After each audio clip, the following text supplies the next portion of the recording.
Hello. तू वादा केले रहला फोन कर भाई 11 बजे।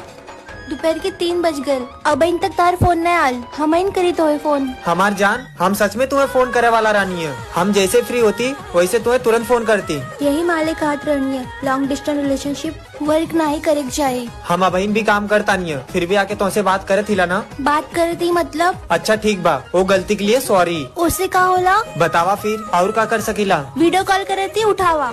ठीक बा। मोबाइल के सामने रखा और 2 कदम पीछे जा। अभी उठक बैठक लगावा। पागल हो गई लूका। एक बार कहा था नी ना, करा तो करा। अच्छा बाबा, हमके माफ कर दा। सॉरी, अगली बार से ऐसा गलती ना करब। चलो ठीक बा, हम तो के माफ करते ही। अगर अब की कॉल ना आई ना, सबके सामने तो का उठक बैठक लगवाई। ठीक है हमार माँ, अब हम जाइए अपन गुलाब का फूल बेचे। हाँ ठीक है, जा।